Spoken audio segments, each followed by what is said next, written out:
এই তথ্য উপদেষ্টা নাহিদ সাহেবকে সতর্ক করি। আমি তার দৃষ্টি আকর্ষণ করে বলতে চাই, মামুনুল হককে চিনেন না?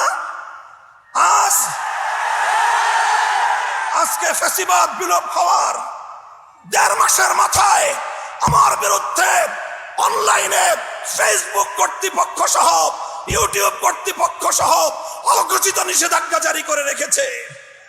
আমার নিউজ কভার করে এই পর্যন্ত বাংলাদেশে প্রায় শতাধিক জাতীয় নিউজ পোর্টাল তারা রেস্ট্রিকশনের শিকার হয়েছে।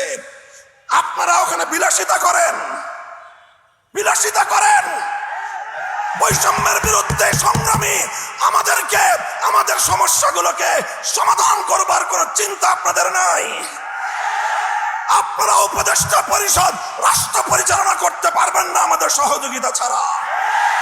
আমার এই বক্তব্যের 24 ঘন্টার মধ্যে যদি আপনারা কোনো ব্যবস্থা গ্রহণ না করেন, আমরা আপনাদের বিরুদ্ধে ব্যবস্থা গ্রহণ করতে বাধ্য হব।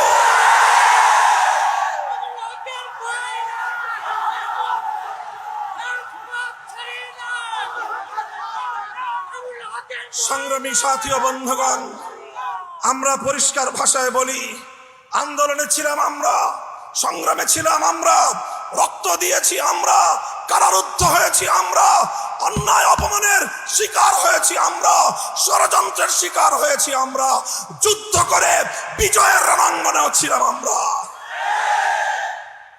এখন সম্মিলিতভাবে এই রাষ্ট্রটাকে এগিয়ে নেওয়ার দায়িত্ব আমাদের।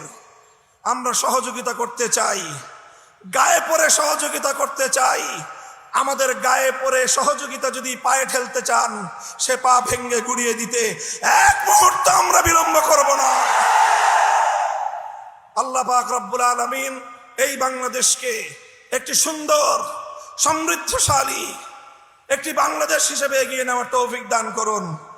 আমরা পরিষ্কার ভাষায় বলি, আমরা ইসলামী রাজনীতি করি।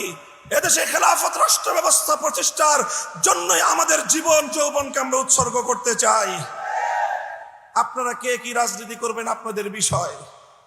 আমরা আমাদের আদর্শ আপনাদের উপর জোর করে চাপিয়ে দিতে চাই না, কিন্তু আমাদের রাজনীতির প্রতি যদি কেউ বৈষম্যমূলক দৃষ্টিভঙ্গি নিয়ে তাকাবার চেষ্টা করেন, চোখ উপড়ে ফেলবো।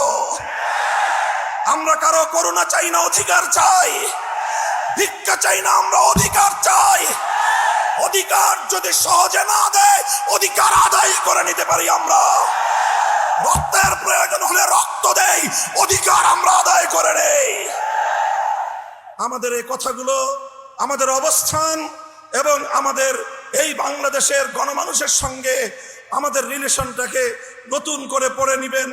যদি কেউ যদি আমাদের ব্যাপারে অন্য কোনো ভাবনা ভাবতে চান, তাহলে আপনাদেরকে রাজপথে মোকাবেলার দাওয়াত থাকলো। সংগ্রামী সাথী ও বন্ধুগণ, একটি সুন্দর বাংলাদেশ গড়ে উঠুক, বৈষম্যহীন বাংলাদেশ গড়ে উঠুক। আর কোনো শিক্ষাঙ্গনে তোফাজ্জলদের মতো আর কোনো মানুষকে যেন এভাবে বিচার বহির্ভূত হত্যাকাণ্ডের শিকার হতে না হয়। সকল বিচার বহির্ভূত হত্যাকাণ্ডগুলোকে তদন্তপূর্বক প্রকৃত দোষীদের বিরুদ্ধে ব্যবস্থা গ্রহণের দাবি জানিয়ে একটি সুন্দর সুশৃঙ্খল উপনিবেশহীন উপনিবেশবাদহীন উপনিবেশবাদ মুক্ত স্বাধীন একটি স্বনির্ভর জাতি গঠনের জন্য যা যা করতে হয় তা করার জন্য আহ্বান এবং তার সহযোগিতার আহ্বান জানিয়ে বক্তব্য শেষ করলাম। নাসরুম মিনাল্লাহি ওয়া ফাতহুন করিব ওয়া আখিরু দাওয়ানা আলহামদুলিল্লাহি রাব্বিল আলামিন। বাংলাদেশ খেলাফত ছাত্র মজলিস জিন্দাবাদ। বাংলাদেশ খেলাফত মজলিস